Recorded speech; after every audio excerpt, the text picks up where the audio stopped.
Good afternoon and welcome to our webinar today. Appreciate everybody jumping on. We're going to be giving everybody a couple of minutes just to go ahead and get into the webinar. Make sure we don't start a little bit too soon before everybody can jump in. But again, appreciate everybody jumping on, and just bear with us for a couple of moments while we let everybody jump into the session. Thank you.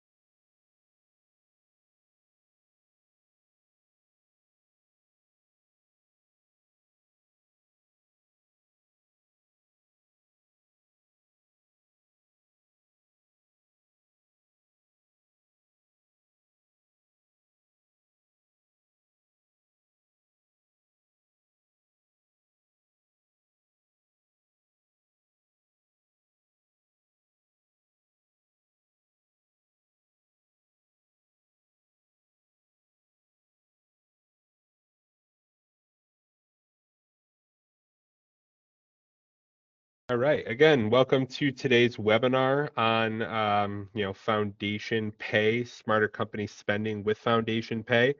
Appreciate everybody jumping on. A couple of housekeeping notes before we get started. We will be sending a recording of the webinar out to all those in attendance. So if you do want to share this with anybody else, you're more than welcome to do that. Just it takes about 24 hours after the session is completed to get that sent out. So keep on the lookout for that if you do want to share the recording or look back on this webinar at any time.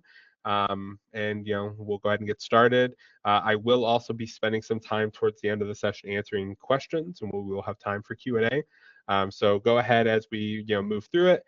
Drop your questions in the chat, and I will get to as many of those questions as I can on the back end.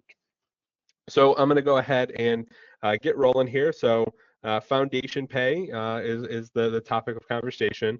Introducing myself, my name is Dylan. I work on our client sales team. I've been with Foundation for around 7 years, 6-7 years at this point.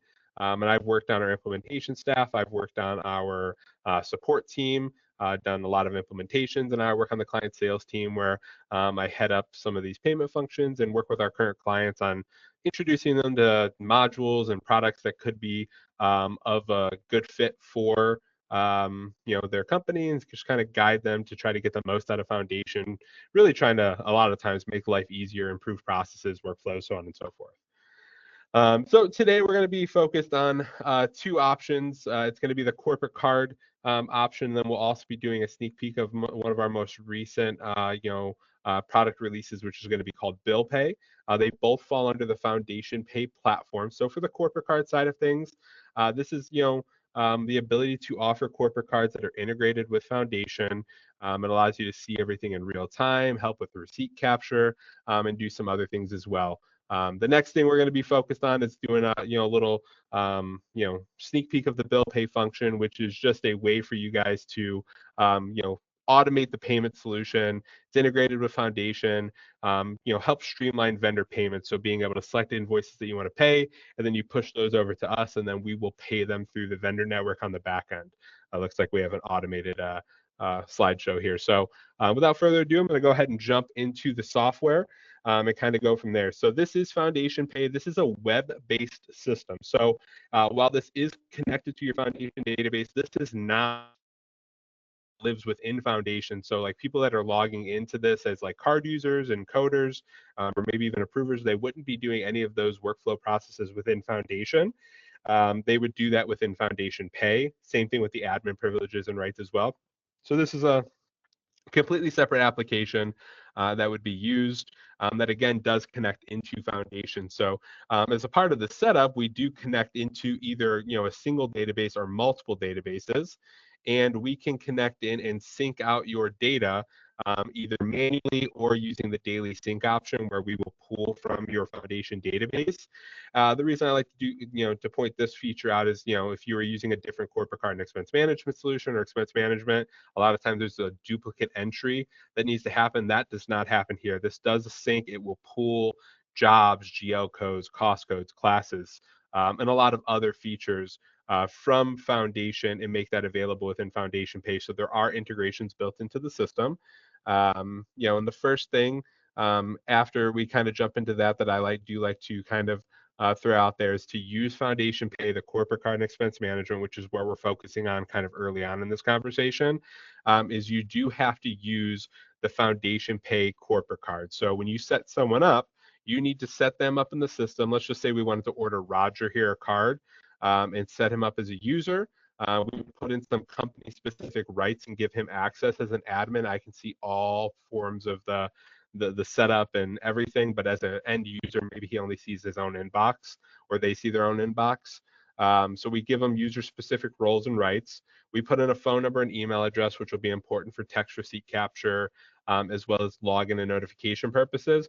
And then we would order a card here. When you order the cards through the system, which are required to utilize the expense management system, you can set up, credit limits and restrictions. So you can set up spend limits and say, hey, these cards are used on a daily, weekly, bi-weekly, or monthly basis, as well as card restrictions if needed. So you can say, hey, this is supposed to be a fuel card or a maintenance card or a building supply store card or a mixture of these cards as well. You can add multiple. And we have some other restrictions that are built into the system that are available. These are just the most common restrictions that we see people use 95% of the time. So you set that card up, you hit submit, it orders. It does, order, a MasterCard that you guys would get, sent to the employee. So those are, one of the major card, providers. So they're, Foundation Pay MasterCards that are issued through the system. And you would hand those out and give those to the users, employees, foremen, anybody that would be using the cards, and material purchases, field purchases, fuel purchases. They can handle all different types of spend, in the system. So they get those cards in hand. They start using those cards just like they would their typical, American Express, Chase, Capital One cards. They would just use these cards instead. And the first thing that's going to happen is when they go out and use those cards is actually going to trigger a text notification to go to the user. So this is my mobile device. I'm just showing here on an iPad, but this can be any device that's hooked up to the phone. It sends an automated text. So part of the reason that we do card issuing through the system is so that we're able to pull all of the back-end data as well as send automated notifications in real time as well. So this text will get to the employee's phone within 30 seconds to a minute of the transaction happening. And it will allow you to get more receipts captured. The quicker we can get a notification to an employee's device, the more likely we're going to be able to get that receipt. Most of the people that I talk to, about this, and I go, how many, they're capturing receipts manually. People are texting them into the system. They're crumpling them up and, straightening them out at the end of the month and, submitting them physically. Or maybe they're texting or emailing from a variety of different sources. I ask people, how often are you getting what percentage of receipts are you getting, I should say? And they go, we're lucky if we get 50% of the receipts. And that is very common. Sometimes I see people getting a little bit more, and that's great.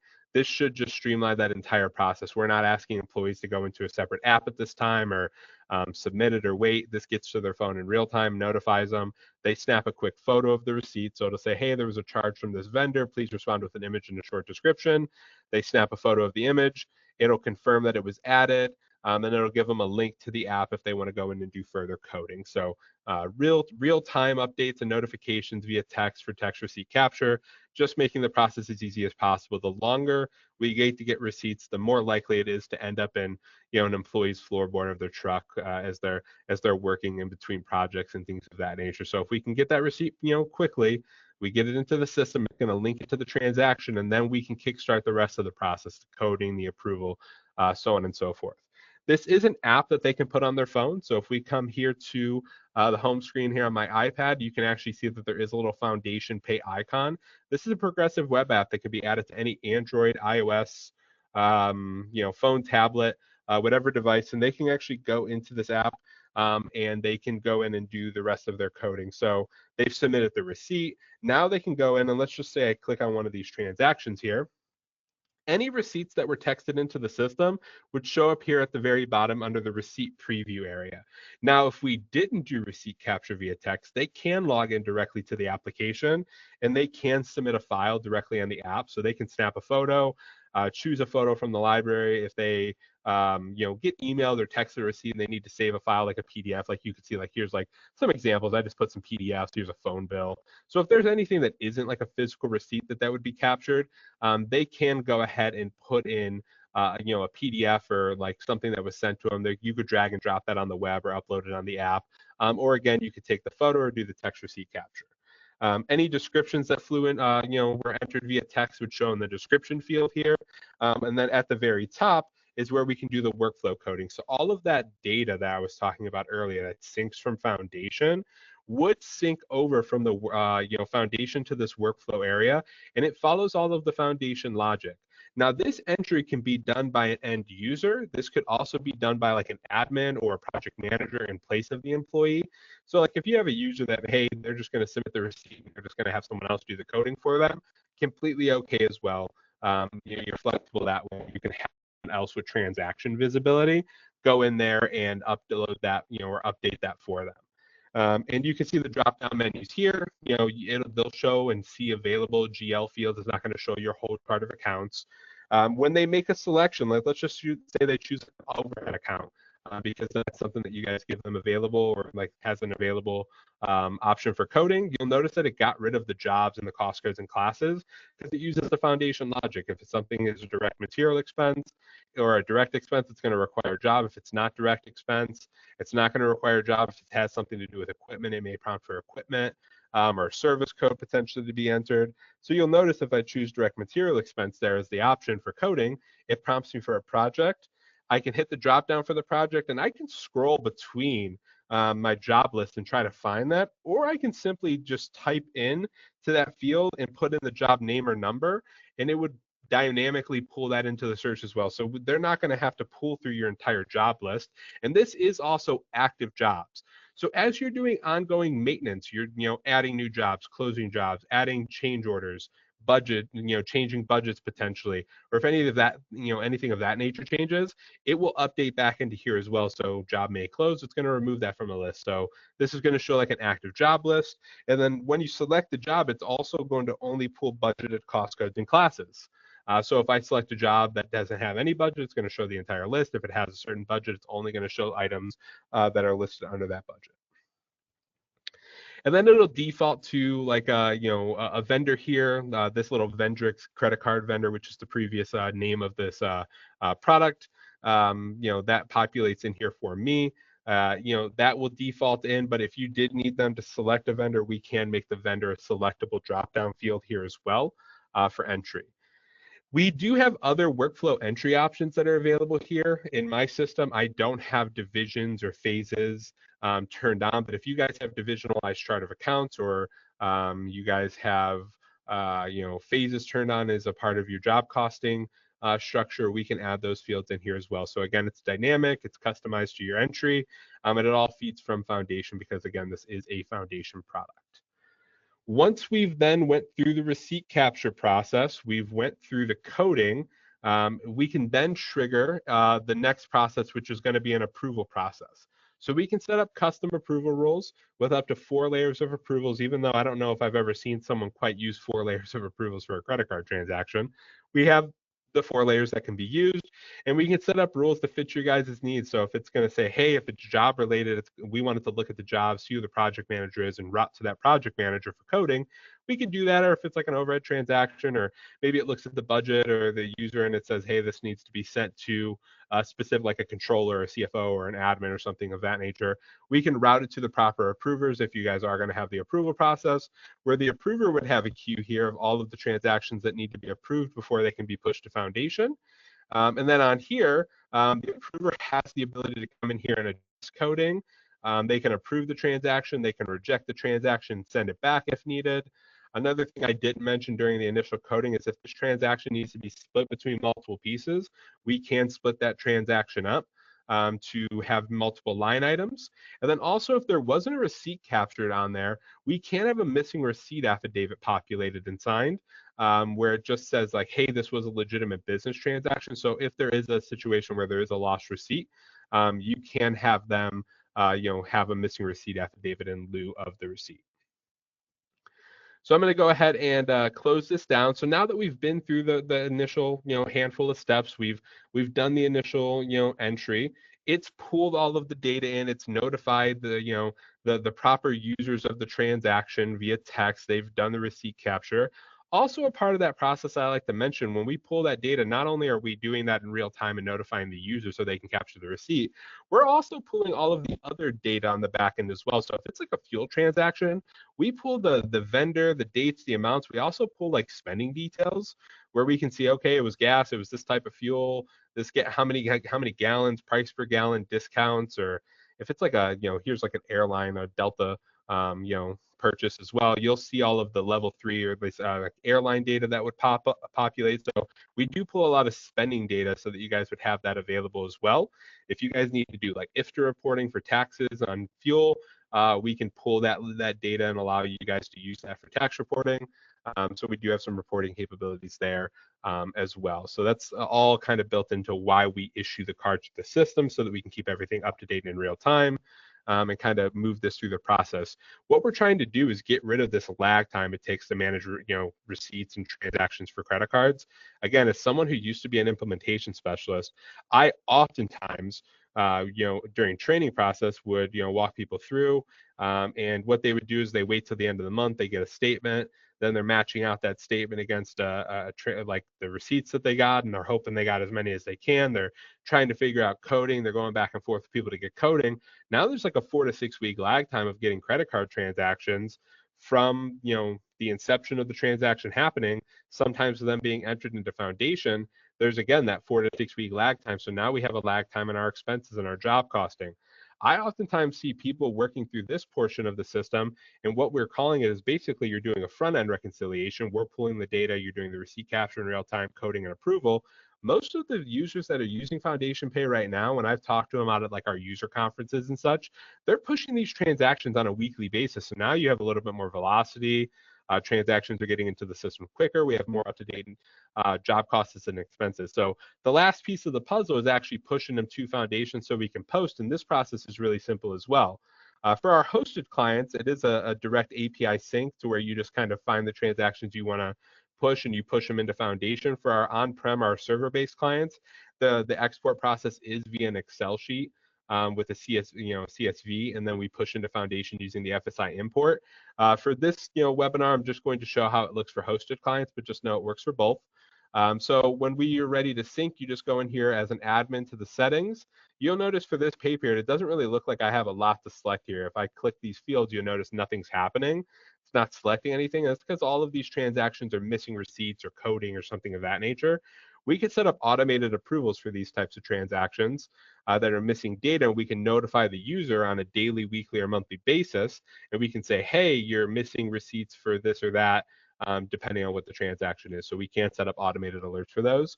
I'm going to push my transaction date range back into a previous period because I know I have some data here. So let me pull it back into October, and I'll hit search again. You'll notice that my list looks a little bit different now. I have some locked transactions. I have some green transactions. I also have some stuff that's missing data. So the stuff that's locked means it's already been pushed to the next step. And we can sort and filter these reports to get rid of those. The green stuff means it's been approved, it's ready to go. Anything that shows up as yellow again is that stuff that's missing. So I can come in here and I can select one, or I can select all the transactions that are ready to go, and I can push as many as I need to at a time. And all you have to do is hit push to Foundation hosted. And what the system is going to do is it is going to push that transaction into accounts payable as a prepaid credit card transaction, and it's going to put it into your list. So no manual entry, no export for the hosted clients to a file that needs to be imported. It just seamlessly comes over, it hits your list, and all you have to do is come in here and post. You really would never pull up one of these transactions and modify unless at some point you realize that there was an issue that you need to change. But just to show you, this is how it comes over. It's a prepaid credit card transaction. It's going to hit your credit card liability account. Comes over with card user information, vendor, all of the dates. Comes over with all of the coding that happened, GL, jobs, cost codes if it has all that stuff. It also comes over with an image of the receipt attached to your document imaging module as well. So if I go ahead and click on that little icon there, you'll actually notice that it pulls over the image of the receipt that was uploaded as a part of the text or in the app, so that you would always have that stored within Foundation and be able to view it at a glance. If you went into like a job cost report and drilled down into more details or a vendor inquiry, that would show as an item that would pull in. And these pull in as each individual transaction is going to come over as its own separate prepaid credit card transaction, and they get posted as separate transactions, but you can do them in one larger batch. But they do show up as individual transactions, and the reason that we do that is so that we can pull over and attach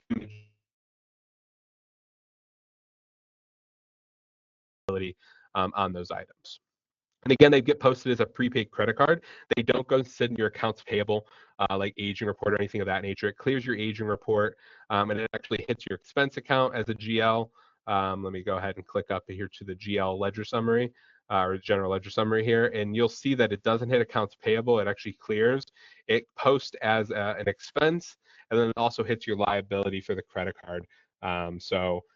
While we do see people that do have some higher line items or credit card transactions, you can push as many as you'd like at a time and post them in large batches, and you'll get more transaction visibility and receipt capture when you pull them over like that. So that's just kind of how the system defaults. So that's, kind of start to finish, the ordering the cards again through the system, those MasterCards, the receipt capture, the coding, approvals, and then the push into Foundation. A couple other things I like to just mention here quickly is just that with our credit cards and our expense management system, you have control over this entire platform. So if you need to come in here and someone calls you, they're sitting at a terminal, and you need to make like a real-time change to their account, up a budget or something of that nature, you could come in here, hey, Ryan called me. Looks like he maxed out his budget. He's sitting at a terminal trying to do a spend. I need to reset his limits and up it.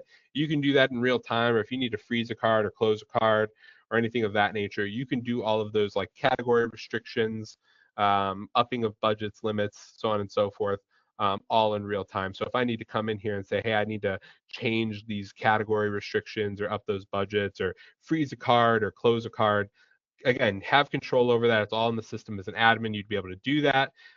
But if you do need support, we do have chat function for support, as well as our standard Foundation support. We do everything, for Foundation Pay completely in-house, just like you get with the rest of Foundation. So that is, again, the credit card and expense management, the corporate card and expense management system. What I'm going to show you next is just a quick sneak peek. Again, this is a product that is like beginning its rollout process right now. Stuff that you've probably already seen within Foundation. So for our hosted clients, we're going to be releasing what we call as a bill pay option. And that bill pay system, what it's going to allow you to do, and again, you've probably already seen some of the fields for this in some of the reports, is when you go to pay your AP invoices, instead of having to do that internally and have someone that has to cut the checks and reach out to vendors and pay via credit card or ACH or something of that nature, we've actually built in a bill pay function that actually connects into the Corpay vendor network on the back end, and will pay those invoices off on your behalf using that Corpay vendor network. So instead of choosing print to check or credit card or ACH, when you select your invoices for payment, you would choose bill pay here. You would go through and select all of your invoices that you'd like to pay, and come in here and make those selections. And then you would go ahead and post that into the system. And I'll go ahead and walk through the selection process. It looks like I need an address for some of these, so it will flag depending on the transaction. But let's just say I choose this one here. I'll go ahead and select it. It's going to go to a prepayment register, and then it's going to go to a print payment register, and it'll post as a clearing of the account as a batch. So it's not going to be individual payments. How it works is when you select 10, 15 invoices, hey, those are $20,000 worth of invoices, we want to pay these. We're going to submit them to Corpay, and Corpay is going to reach out and pay those on the behalf. It routes through the system. We push it to Corpay. You pay Corpay as a batch, and then that payment comes, through that ACH directly to Corpay. Then Corpay makes the payments out of their system. So it'll clear up and make reconciliation processes at the end of the month easier. It also shifts the liability from you to Corpay for those payments. So if a check gets stolen or lost, they handle the reissues, or if there's any kind of fraud, issues on that end, they'll also handle that all again, on their end. So it is just a payment service for your AP invoices. Once they're posted in here and you put in a date range, what you're going to do is come out to the bill pay option, and you're going to have all of your payments queued up here as scheduled. Once an hour, it's going to push those over to core pay for payment. You can come in and cancel them at this time if you get to them within that hour. So it does give you a little leeway if something is like set up that you don't want to pay yet. And then once they're paid, it's going to queue over here to this paid function where you can view all of the email remittances. So you can come in here and you can open up, hey, we paid, a specific vendor. I'm going to pull up the remittance. This system isn't hooked up to a live account, so this would typically show like a check number if it was a printed check, so it will show payment method. And how that payment method is selected is not you hounding down tracking down your vendors to figure out what payment methods they want to use.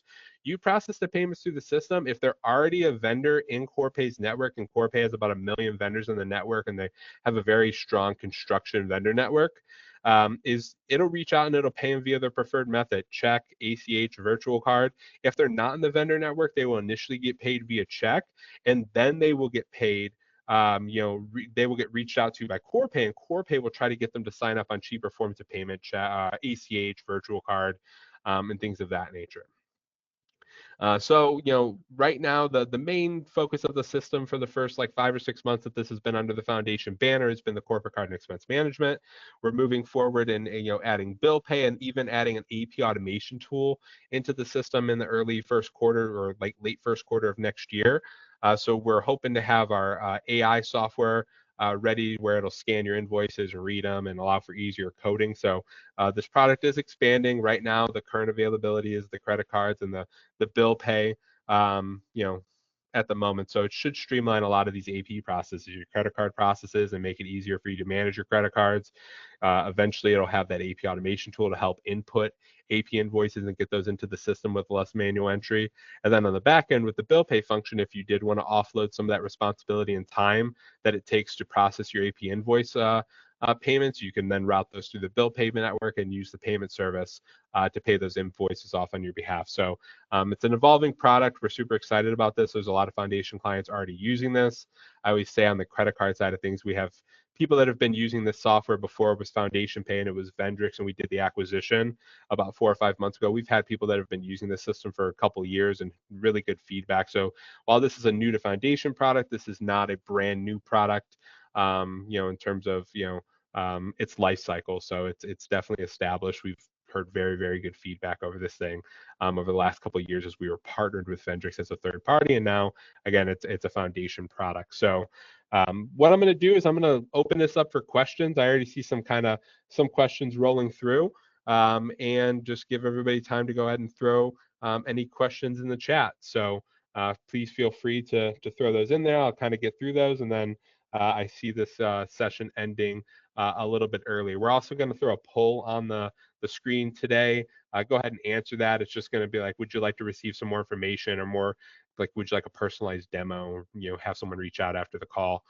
We can do that. So go ahead and answer that poll. Give everybody a couple seconds, and then let's go ahead and throw any questions in the chat.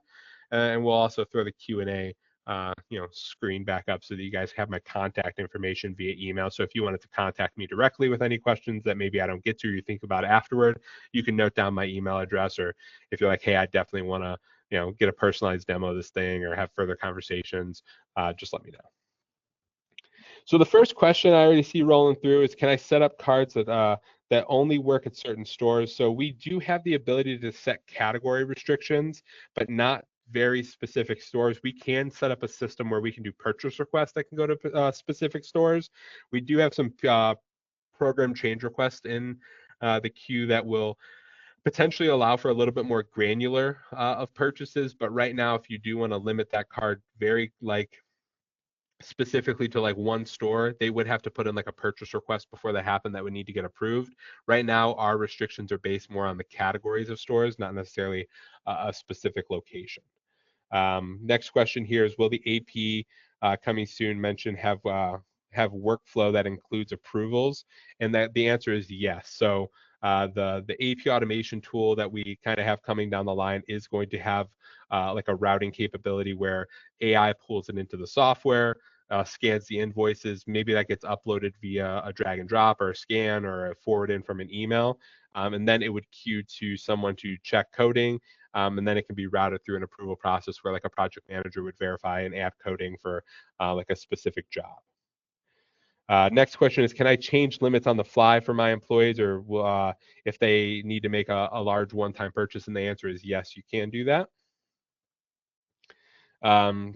Couple questions here on line items. These do, again, post as individual transactions attached with receipts that you can post as batches, as you go. Kind of keep scrolling up through the questions here. Do you have to have the document imaging module to have the receipt imaging functionality? And the answer is technically no. You could use this and it would push in with the image, but it just wouldn't be available if you don't have the document imaging module. Typically, we work with our clients to get that added as a part of the adding of the foundation pay system so that you would get that benefit. You don't need to use all of the functions within document imaging, like the routing for approvals of AP invoices and such. You can just use it to store the image. But the image is also available out in Foundation Pay as well. You can go to the app or on the web and you can search and find the receipts at any time it's there. They just wouldn't be visible within Foundation Pay without the document imaging function.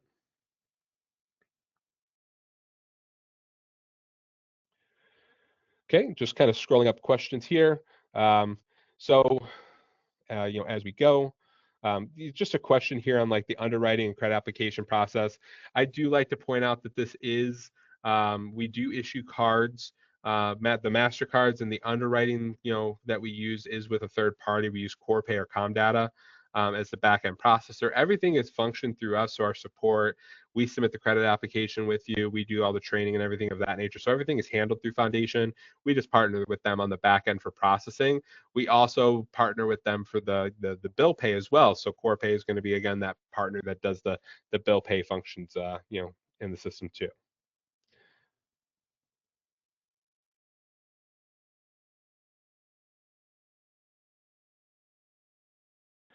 So the next question is like paying off the credit card. So we do have so paying off the credit card at the end of a cycle is done via an automatic ACH. So we don't offer the typical credit float that like an American Express where you use the card and then you get like a 30-day window to pay it interest free. Our cards are paid off at the end of the cycle using an automatic ACH. And so at the end of the month or at the end of the cycle, you would go in, you would have that auto ACH, and then inside the foundation, you do have to do a GL entry to clear the liability account off and hit the cash account. On that end. And this is a corporate guarantee. So I do see a question is here, does this affect the user's credit? And the answer is no. The credit is, submitted through the credit application process as a corporate guarantee. So we submit a couple of years worth of audited or reviewed financial statements or compiled financial statements, some other documents like proof of address with the credit application. Like I said, we use a third-party underwriter. They don't quite trust me to do underwriting. So we submit that to a third party that goes through a standard credit application underwriting process. And then we establish the limits based off of the credit in the system. So your users are just set up under the account. They're tied to the card, but it's not going to we don't need their information and their social security numbers. They don't have to submit individual credit. And again, this is also not the business owner having to submit his own personal or their own personal information as a part of the setup of this either. This is a corporate guarantee on the card.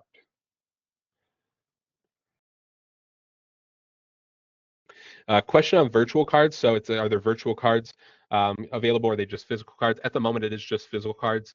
We see the virtual cards probably starting to get in line with what our vendor payment or our bill pay function is going to be, and there's a little bit of overlap in functionality that I see people using physical or virtual cards for. So at the moment, there are no virtual cards, but definitely something that can potentially be done in the future.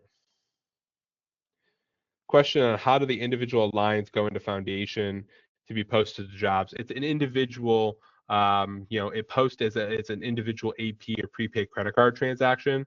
So like if you go out and spend $100 at Home Depot, it's going to have a $100 Home Depot charge on there as part of the credit card posting. Each transaction will have its own posting in the system.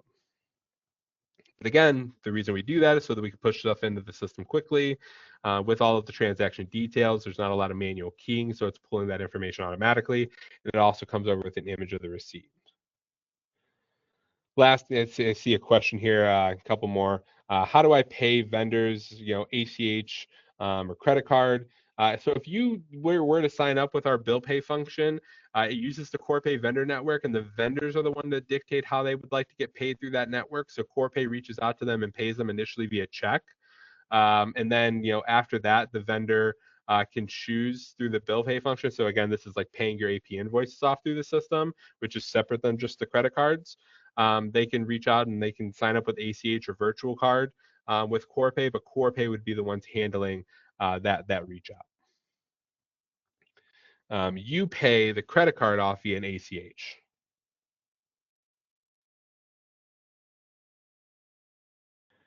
It says, is there a way to make more than one payment throughout the month? The answer is yes. So if you need to pay down that balance, if you're approaching a limit, you can pay that down, before the end of the month.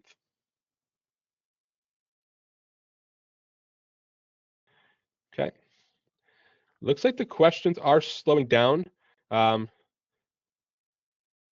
I see one, does it cost the vendors anything uh, to get paid through Corpay? And then I also see one that's, can I use my own card for credit card? So that's kind of two different things. So cost to vendors, I mean, they just get paid through like their standard method. So when you pay a vendor through the bill pay function, it's just like if you guys paid them. It's just using the payment function through Corpay. We use their vendor network. It's not going to cost your vendors any additional cost on their end to receive that payment. And then the other ones is, can I bring my own card over to the credit card? And the answer is no. Again, we do need to use the Foundation Pay MasterCard through the system. And that's, again, so we can pull all of the data on the back end for vendors and dates and amounts and all the level 3 coding like fuel information and such. If it's a fuel purchase and other types of spend as well. And then again, that's going to be how we keep everything up to date and accurate in real time. That's how we send those text notifications to the users 30 seconds to a minute after the transaction happening, and things of that nature. So again, that's part of the reason we do the card issuing through the system. So to use Foundation Pay Corporate Card and Expense Management, which is one piece of the product, you need to issue a card. Pay can be added separately. So these features, when they're all completely out, like the bill pay and the AP automation, which are those products that are getting released, those are additional like add-ons that can be added with or without the other function. So if you're like, hey, we really like the bill pay function, but we're not too keen on the cards, you could just add bill pay or in the future AP automation, or you can do them all at the same time.